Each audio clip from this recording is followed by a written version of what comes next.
साथीहरू आजको भिडियोमा हामी कुरा गर्नेछौँ S24 अल्ट्राको क्यामेरा सेटिङ्सको बारेमा। कतिजना होला कि राम्रोले फोटो खिच्न सके छैनन् होला, राम्रोले भिडियो सुट गर्न सके छैनन् होला क्यामेरा सेटिङ्सले गर्दा। धेरै जस्तो भन्छ मेरो यो फोन भएर नि किन यति राम्रोले क्लियर फोटो आएन। त्यसले गर्दा यो भिडियो म हजुरको लागि ल्याएर आएको छु। भिडियो अन्तसम्म हेर्नु होला। यहाँ केही म इम्पोर्टेन्ट टिप्सहरू पनि दिन्छु जसले गर्दा हजुरको फोटो भिडियो नेक्स्ट लेभल हुनेछ।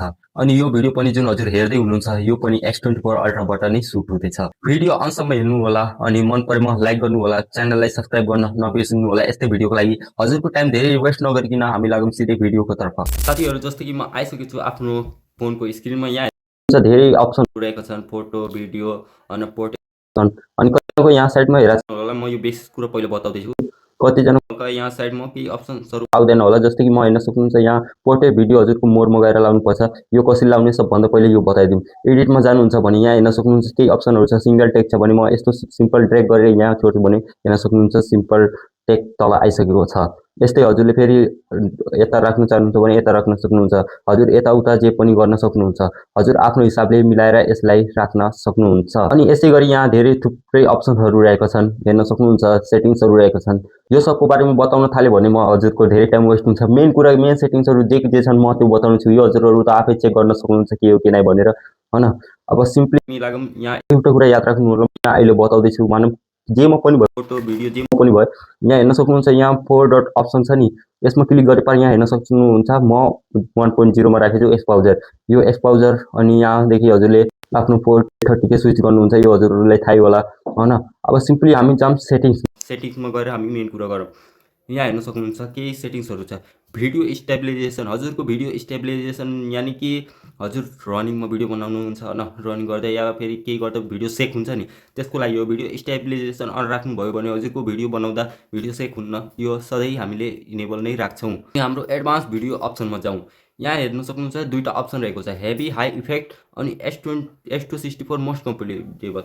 हेभीमा राख्नुभयो भने हजुरको भिडियो जुन सुट हुन्छ हाई एफिसियन्सीमा सुट हुन्छ। किन हाई एफिसियन्सीमा सुट भयो भने हजुरको क्वालिटी हल्का राम्रो हुन्छ।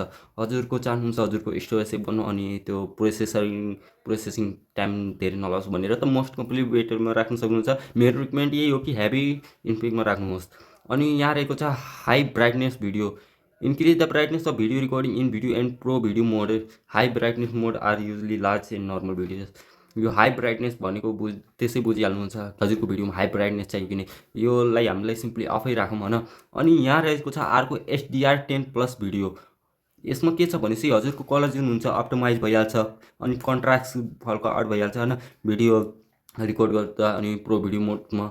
अनि यो सेटिङ चाहिँ म भन्छु अफ राख्नु होला। हजुरलाई नेचुरल कलर हल्का नेचुरल कलर मनपर्छ भने, नभए यसलाई अन गर्न सक्नुहुन्छ। हजुरलाई सेचुरेटेड कन्ट्रास्टेड कलर मनपर्छ भने यो HDR10+ले गर्दा हजुरको भिडियो हल्का इम्प्रुभ गरिदिन्छ। अनि यहाँ रहेछ लग, यो लगलाई म भन्छु इनेबल नै राख्नु होला होइन। यहाँ सोधेको रहेछ video pro video modes only अनि video and pro video modes दुइटैमा। लग्स भनेको के हो भनेपछि हजुरले म सिम्पली यहाँ आफ्नो सेटिङ यहाँ म भिडियोमा जान्छु। यहाँ हेर्न सक्नुहुन्छ हजुरको यहाँ लग छ। लगमा म गऱ्यो भने हेर्न सक्नुहुन्छ कस्तो देखिरहेको छ।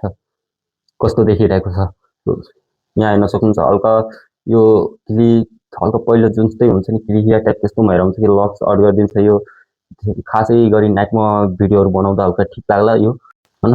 हजुरको मर्जी हो अन राख्न चाहनुहुन्छ कि नै। अनि त्यसलाई म भन्छु सेटिङदेखि अन राख्नु होला। कहिलेकाहीँ स्न्याप्सहरू लिने बेला रातिमा हजुरको काम लागिहाल्छ।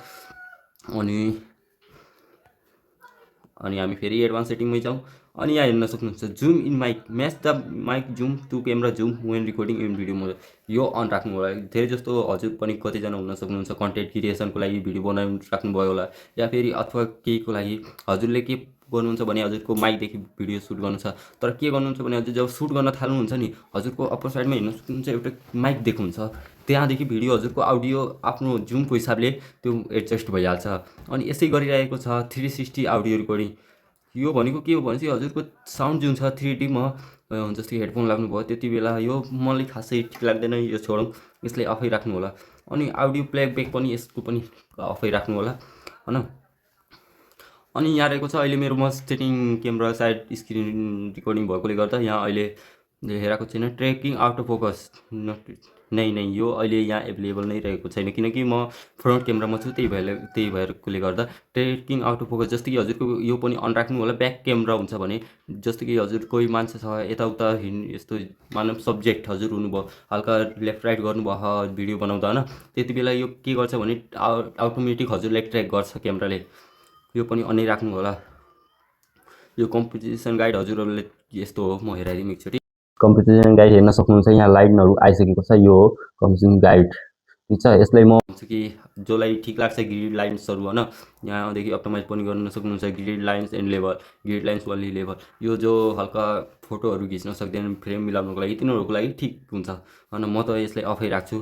अनि लोकेसन टेक्स्ट, यो के हो भनेपछि हजुर जहाँ हुनुहुन्छ हजुरको त्यहाँ ठाउँको लोकेसन हजुरको, जस्तो कि म कहीँ गएर फोटो खिचेँ होइन, फेरि पछि हेर्न म कहाँ फोटो हो यो, त्यहाँ फेरि हजुर ग्यालेरीमा जानुहुन्छ, त्यहाँ हेराउने छ हजुरको कुन ठाउँको त्यो फोटो खिचेको हो, लोकेसन हेराउने छ। यो चाहनुहुन्छ भने अन राख्नु होला, म त अन राखेछु। सुटिङ मेथडमा पनि यहाँ केही अप्सनहरू छ, press volume button to take pictures or record, यो सब सिम्पल कुरा हो, यो सब छोडौँ हामी। सेटिङ टु किपमा यहाँ हेर्न सक्नुहुन्छ क्यामेरा, यहाँ के हो भनेपछि सेटिङ टु किप भनेपछि के हो, यहाँदेखि जे हजुर अन गर्नुहुन्छ नि, हजुर मानव क्यामेरा कट गरेपछि फेरि ओपन गर्नुहुन्छ भने फेरि त्यही सेटिङ नै रहन्छ हजुरको, फेरिदेखि मिलाउनु पर्दैन। जुन सेटिङ पहिला गरेर फोटो खिच्नुहुन्छ त्यही रहन्छ। यहाँ हेर्न सक्नुहुन्छ क्यामेरा मोड्समा छ होइन, सेल्फी एङ्गल छ, हाई पिक्चर रेगुलेसन छ, फिल्टरहरू छ होइन, म फिल्टरहरू पनि अन गरिदिन्छु, एक्सपोजर पनि। मैले यो सब चाहिन्छ, जे हजुरलाई सेटिङ चाहिन्छ यहाँदेखि हेरेर मजाले। एक्सपोजर म भन्छु राख्नु होला होइन, यो किनभने एक्सपोजर जुन म अहिले बताउने छु एउटा कुरा त्यसको लागि हो। फिल्टर चाहनुहुन्छ भने राख्नु, नि त नराख्नु, फिल्टर मलाई त्यति जरुरी छैन, म अफै राखिदिउँ होइन। अनि हाई पिक्चर रेजुलेसन पनि चाहनुहुन्छ त्यही होस् त भने त्यही राखन्छ।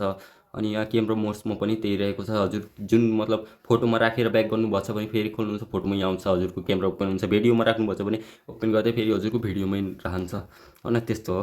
अनि फेरि यहाँ क्यामेरा एसिस्टेन्टमा जाऊँ, यहाँ जुम सर्टकट्समा हेर्न सक्नुहुन्छ। जुम सर्टकट यो मेरो कहाँदेखि आयो हेर्न, डाइरेक्ट जस्तो कि 2x 10x हेराउँछ नि, डाइरेक्ट 100x पनि जान सक्नुहुन्छ। त्यो म यसको अहिले उतादेखि हेराउनेछु। क्यामेरा एसिस्टेन्ट म यो एउटा एप डाउनलोड गरेपछि बल्ल यो फ्युचर आएको रहेको छ। यहाँ तलको त्यति फ्युचर मान्ने होइन, यही दुइटा एउटा अटो एचडिआर इनेबल राख्नुपर्छ। अनि यो जुमवाला छ हजुरको मर्जी, 100x चाहनुहुन्छ भने डाइरेक्ट स्विच गर्न सक्नुहुन्छ। अनि यो पनि अटो लेन्स स्विचिङ पनि अन राख्नु होला, यो पनि राम्रो रहेको छ। अनि यो डिस्ट्रोय करेक्सन पनि इनेबल राख्नु होला। यसले के गर्छ भनेपछि हजुरको भिडियो फुटेजमा जुन नोइज हुन्छ नि, हल्का नोइज धुद्रो टाइप आइहाल्छ नि, त्यसलाई यो हल्का करेक्सन गरिदिन्छ कि हल्का मिलाइदिन्छ। अनि हाई रेजुलेसनमा हेर्नु, एडेप्टिङ पिक्सल, हजुरको पिक्सल त्यही भने म जुन अहिले भर्खर भने यो पिक्सलहरू फोटोको हुन्छ, जस्तो कि मेगा पिक्सल हजुरलाई थाहै होला क्यामेराहरूमा आउँछ। त्यसले गर्दा हजुरको फोटोको हरेक पार्टमा हरेक पोइन्ट हरेक चिज पिक्सलले मिक्सेर बनेको हुन्छ। अनि पिक्सल यहाँ म यही भन्छु कि इनेबल नै राख्नु होला होइन। अनि यता त्यही सिम्पल सेटिङ्सहरू छन्, यता हामीलाई त्यति काम छैन होइन। अनि हाम्रो यहाँ केही पर्मिसन्सहरूमा यहाँ त हजुरले एप देखिदिनुहुन्छ होइन। अनि म सिधै अब लागौँ, म हजुरलाई जस्तै कि भनेको थिएँ एप्सको बारेमा, त हजुर यो दुईवटा एप डाउनलोड गर्न सक्नुहुन्छ। एक्सपर्ट राउमा के हो भनेपछि हजुरले क्यामेरा मोड्युल जस्तो यहाँदेखि मिलाउन सक्नुहुन्छ होइन, आइओएसहरू अनि अरू कुराहरू जस्तै क्यामेरामा मिलाउँछन् होइन। अनि यस्तै गरिरहेको छ यो क्यामेरा एसिस्टेन्ट, यो डाउनलोड गर्नु होला। यो डाउनलोड गर्नुभयो भने बल्ल जुन अघि हेरेको क्यामेरा एसिस्टेन्ट त्यो फ्युचर आउनुहुन्छ। यहाँ 100x जुम यो सबको लागि होइन।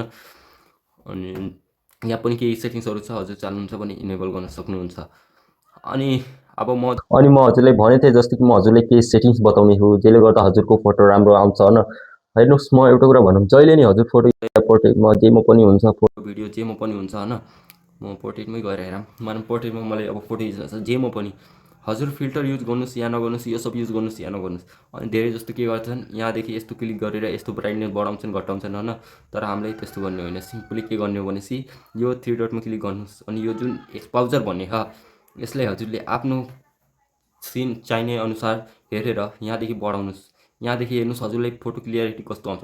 पहिला हेर्नु, मेरो यस्तो फोटो आउँदै थियो होइन, अब म यो बढाएपछि हल्का ब्राइटनिङ हल्का क्लियर पहिला भन्दा लाग्छ कि आछ कि नै होइन, यो गर्न सक्नुहुन्छ। अनि यहाँ स्यामसङको इनबिल्ड आउँछ फ्युचर, त्यहाँदेखि हजुरले फोटो भिडियो एडिट गर्दा म यति रिकमेन्ड गर्छु, धेरै छेडछाड नगर्नु होला। यसको एडिट गर्न भयो अरू एपदेखि गर्नु, तर यसको दिएको माथिबाट हजुरले मतलब हजुरलाई कलर मिलाउनु छ, कन्ट्रास्ट मिलाउनु छ भने यसमा खालि हजुरले सिम्पली यही एक्सपोजर यहाँदेखि बढाएर फोटो खिच्नु, अनि त्यसमा गएर हल्का कन्ट्रास्ट कम गरिदिनु, सेड बढाइदिनु, हजुरको फोटो बबाल आउनेछ।